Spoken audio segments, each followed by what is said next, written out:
Welcome to the He's Got Issues Independent Comics Edition number 123.3. I'm John Cooney here to preview new independent comics being released May 28th, 2014, beginning alphabetically with Boom Studios and Bravest Warriors number 20. It's the final issue of guest writer Brehan Byrne's story. Looks like the Bravest Warriors finally met their match, and this might be a problem that not even an emotion lord can solve. Will the Warriors make it out, or will this be the end of our favorite group of teenage heroes?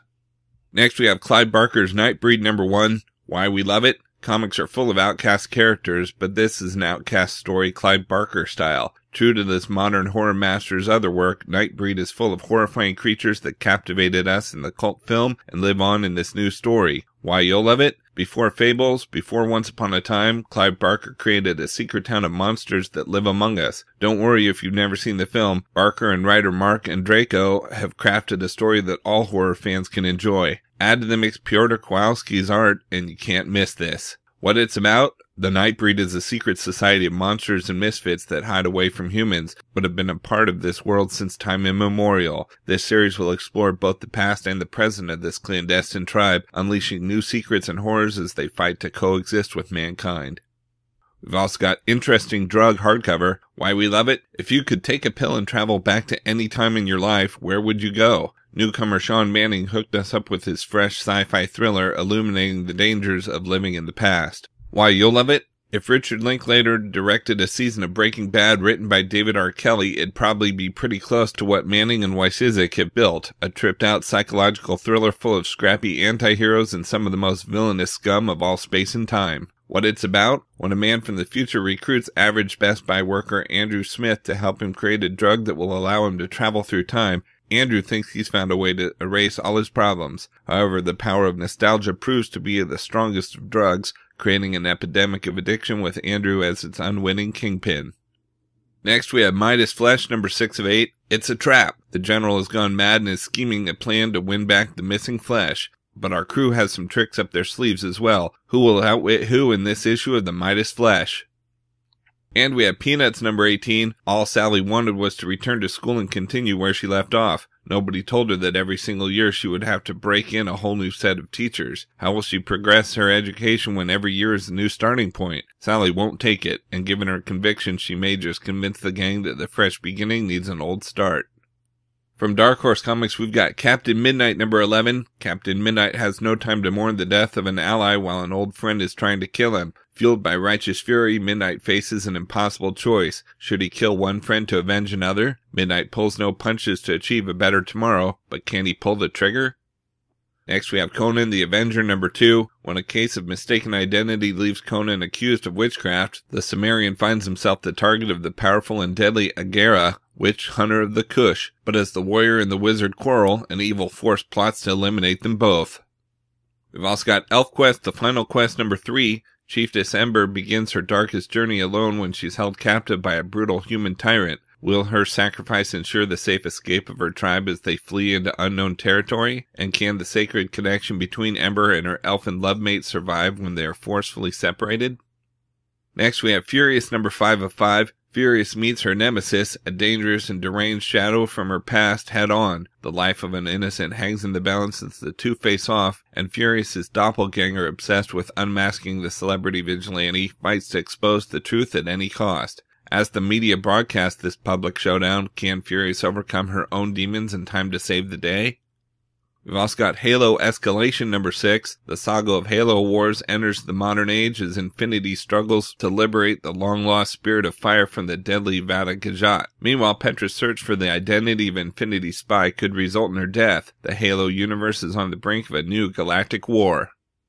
Next, we have King Conan the Conqueror number 4 of 6. Conan's quest for the mystical jewel that could restore him to the throne of Aquilonia leads him to a pitch-black demon-filled maze in Stygia. Facing the fanatical priest of Set will be hard enough, but can the hot-blooded barbarian resist Akivasha, a tempting seductress with strange appetites? We've also got Mass Effect Foundation number 11. While investigating Shepard's crew, Raza uncovers the escapades of the galaxy's most notorious mercenary, the universally feared Zaid Masani. Join the universe's greatest heroes on their untold adventures set during the events of BioWare's blockbuster science fiction trilogy. Next, we have the massive number 23. The water convoy is attacked by forces unknown, plunging Mary into a conflict that she doesn't want, but one she can't handle. With over 1,000 kilometers to go, can she make it across the Sahara unscathed? We've also got Mind Management number 22. With the team spread out across the world on the hunt for the magician, each member faces a deadly trial, and one doesn't return. Next, we have Pariah number 4 of 8. Nukes are sent out to destroy the Vitro satellite. Will our heroes make it back to Earth in time? We've also got Serenity Leaves on the Wind number 5 of 6. Mal, Jane, and River have infiltrated an Alliance facility that is home to more victims just like River, except, unlike her, they were never rescued. Now that Mal and the crew are in, the problem has become getting out, because Zoe still needs to be rescued and the Alliance is out for blood. Next we have the Star Wars number 8 of 8. Anakin Starkiller fights Darth Vader and Prince Valorium to save Princess Leia. Luke Skywalker and the Wookiees attack the Empire Space Fortress. This is the final battle, and it's nothing like you've seen before, but it's all Star Wars. We've also got Star Wars Legacy 2 number 15. The good news, Anya Solo has escaped the vengeance of a crazed bounty hunter. The bad news, she has been taken into custody by the Empire for the murder of an Imperial Knight. Somebody's getting a death sentence. Next, we have Star Wars Rebel Heist number 2 of 4. On a planet outside the Empire's jurisdiction, Princess Leia goes undercover to obtain a vital code from an Imperial source. She'll have to use disguises, gadgets, and her feminine wiles to succeed, and her only ally is another spy who's convinced the princess is a liability in the field. We've also got Tomb Raider number 4. Gail Simone's thrilling addition to the Tomb Raider saga kicks into high gear. Lara Croft is chased through the streets of London as she gets dangerously close to the truth, but it's not her own safety that concerns her, but that of her friends, the surviving crew of the Endurance. And we've got Vandroid number 4 of 5. Vandroid's night is at its darkest, and it's up to the Vanettes to step up and save the day. But when the Van Man is struck with a case of robo-amnesia, the 6-cylinder sirens will stop at nothing to get his motor running. From Dynamite Entertainment, we've got Dejah of Mars number 1 of 4. Following the events of Warlord of Mars number 100, John Carter has gone missing, and to find him there's nothing Dejah Thoris won't break, no one she won't hurt, no hornet's nest she won't kick. But the Warlord of Mars stole an important helium artifact before he disappeared, so not only is the princess on her own this time, she has to get Carter before anyone else does. Next we have Doc Savage Annual 2014, Doc Savage and the Ghosts of War. After the recent loss of a squad mate from the war to end all wars, Doc will travel to South America to connect with an old love and reassess his place in the world. His sabbatical is anything but relaxing as Doc confronts a mysterious ghost army, a secret league of scientists, and all the dangers of an ancient death temple. But these encounters are nothing compared to what Doc will discover about himself, a truth that will change Doc Savage forever. We've also got Dr. Spektor, Master of the Occult number 1. TV legend, Wall Street wolf, internet mogul, tabloid bad boy, master metaphysicist, spiritualist, monster hunter, Dr. Adam Spektor is all of these things, and less. For 15 years, Spektor has traveled the globe to smoke out and defeat werewolves, vampires, ghosts, and everything else that goes bump in the night. Yet his success has brought him no peace. Some part of him is missing, something he needs but can't name. But he's about to find out what's missing in an unlikely place. Unlock another piece of the Gold Key universe, courtesy of Mark Waid and Neil Edwards. And we've got Twilight Zone number 5. For 3 years, Diana Tyler has been working at a small cafe in the shadow of Wall Street, putting in long hours to pay for her college education. She's level-headed, strong, not given to flights of fancy, until the day when she suddenly finds herself able to listen in on the thoughts of other people. Suddenly a new world is revealed to her, with mysteries and wonders and an unforeseen threat that could mean the death of millions. From IDW Publishing, we've got 24 number 2. Now that you've seen Jack Bauer's return to television and Live Another Day, read the story that sent the heroic agent spiraling into his darkest days as an international fugitive. Ed Brisson and Michael Gaydos wind the clock on the latest chapter of the High Octane saga. Next, we have City, the Mind of the Machine, number 4 of 4. As Ben uncovers the true motives behind Golden Shield, his new abilities will be tested to their limits as he fights for the heart, soul, and survival of the city. We've also got Ghostbusters number 16. Stop us if you've heard this one before. A Sumerian god has invaded the city that never sleeps, causing all manner of chaos. People are possessed, blood rains from the sky, dogs and cats. You get the picture.